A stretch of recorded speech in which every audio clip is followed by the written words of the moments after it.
जय कृष्ण गोविंद हरे मुरारी, हे नाथ नारायण वासुदेवा, राधे कृष्ण राधे कृष्ण राधे राधे राधे कृष्ण। ओम नमो नारायण, ओम नमो भगवते वासुदेवाय। अगर आप किसी के साथ में किसी के घर जाते हैं, किसी भी व्यक्ति के घर, और वो व्यक्ति सिर्फ एक ही व्यक्ति को पूछता है, एक ही व्यक्ति का स्वागत करता है, एक ही व्यक्ति को खाने के लिए पूछता है, जलपान के लिए पूछता है, दूसरे व्यक्ति पे ध्यान नहीं देता है, तो इसका क्या रिजल्ट निकलेगा? जो दूसरा व्यक्ति है उसको क्रोध आएगा, या फिर दूसरा व्यक्ति ये सोचेगा, देखो इसको तमीज़ ही नहीं है, हम दोनों लोग साथ में आए हैं और ये स्वागत सिर्फ एक व्यक्ति का कर रहा है, यहाँ तक कि पानी भी नहीं पूछ रहा है। तो आप खुद सोचिए, क्या ऐसा व्यवहार हमें करना चाहिए? इस तरह का अगर कोई व्यवहार करता है तो इसे आप क्या कहेंगे?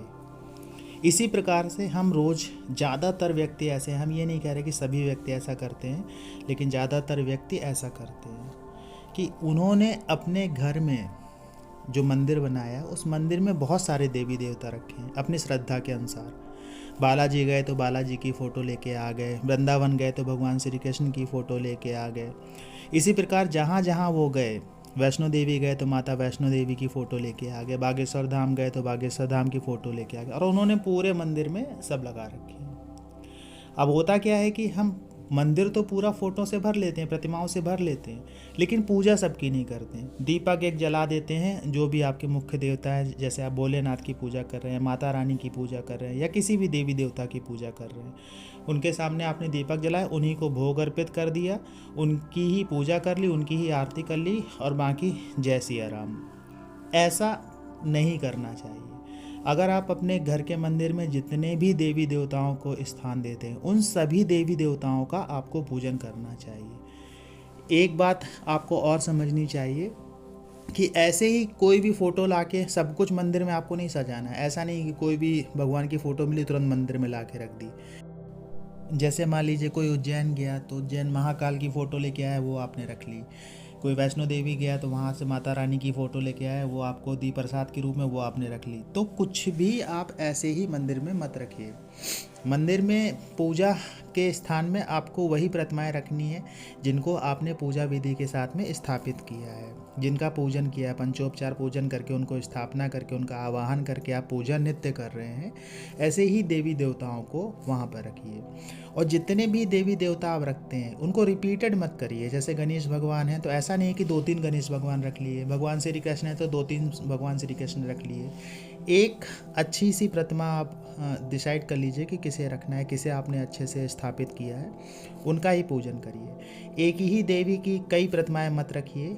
एक ही अलग अलग देवियों की आप प्रतिमाएं रख सकते हैं, लेकिन आपको मंदिर में उतने ही देवी देवता रखने हैं जिनकी आप पूजा कर सकते हैं, प्रतिदिन पूजा कर सकते हैं। ऐसा नहीं है कि सारे देवी देवताओं को आपको नित्य आरती करनी है, सारी चीज़ें करनी नहीं, लेकिन एटलीस्ट जितने भी देवी देवता आपने अपने मंदिर में रखे हैं, पूजा से पहले मंदिर को अच्छे से साफ़ कर लीजिए, सारी प्रतिमाओं को साफ़ कर लीजिए। जो भी तिलक कर लगाया था आपने या शाम को लगाया था उसे साफ़ कर लीजिए अच्छे से। जो भी चीज़ें हैं उनको व्यवस्थित कर लीजिए, पुराने जो सूखे हुए पुष्प हैं वो हटा लीजिए।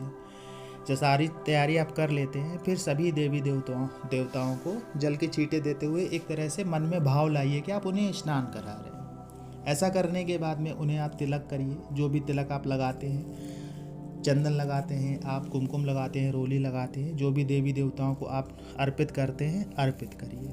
उसके बाद में सभी देवी देवताओं को पुष्प अर्पित करिए, उनका नाम लेते हुए भावपूर्वक कि हम आपको पुष्प अर्पित कर रहे हैं। पुष्प अर्पित करने के बाद में आप दीपक प्रज्वलित कर सकते हैं, या दीपक पुष्प अर्पित करने से पहले और तिलक लगाने से पहले भी अर्पित कर सकते हैं। दीपक प्रज्वलित कर दीजिए। उसके बाद आपको भोग अर्पित करना है, सभी देवी देवताओं का नाम लेते हुए कि हम आपको भोग अर्पित करें।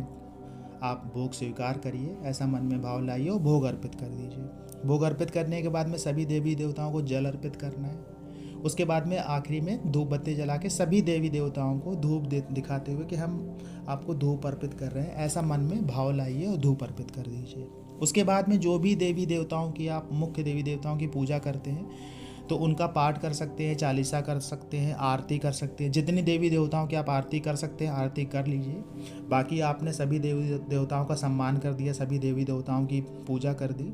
अंत में जो भी आरती करने के बाद में आप जप करने के बाद में सभी देवी देवताओं के चरण स्पर्श करके उनका आशीर्वाद लीजिए और अपनी मनोकामना कहिए कि आपके जीवन में क्या क्या परेशानी है या क्या क्या आप जीवन में चाहते हैं, वो सारी चीज़ें आप कह सकते हैं उनसे। बाद में दंडवत प्रणाम करके अपनी पूजा का समापन करिए। तो ये सारी चीज़ें आपको करनी चाहिए। और भगवान के मंदिर में कोई भी ऐसी चीज़ मत रखिए जिसकी पूजा नहीं होती है। मंदिर को साफ रखिए, वस्त्र इत्यादि जो खराब हो चुके होते हैं, फट चुके होते हैं, उन्हें बदल दीजिए। अगर लड्डू गोपाल की आप सेवा करते हैं तो प्रतिदिन उन्हें स्नान कराइए। इस प्रकार से अगर आप पूजा करेंगे तो निश्चित मान लीजिए कि वहाँ से सकारात्मक ऊर्जा निकलेगी ही निकलेगी। अगर आप के घर में ईशान कोण में अगर आप मंदिर स्थापित कर सकते हैं तो बहुत शुभ होता है, क्योंकि वास्तु पुरुष का वहाँ पे माइंड होता है। मन से जो तरंगें निकलती हैं वो पूरे जीवन में आपके असर करती हैं और आपके पूरे घर में असर करती हैं, सभी के माइंड से जुड़ती हैं। वास्तु पुरुष का सर होता है वहाँ पे और वही दिशा होती है देवों की, और देव स्थान पे जब हम पूजा करते हैं तो उसका फल ही अलग होता है।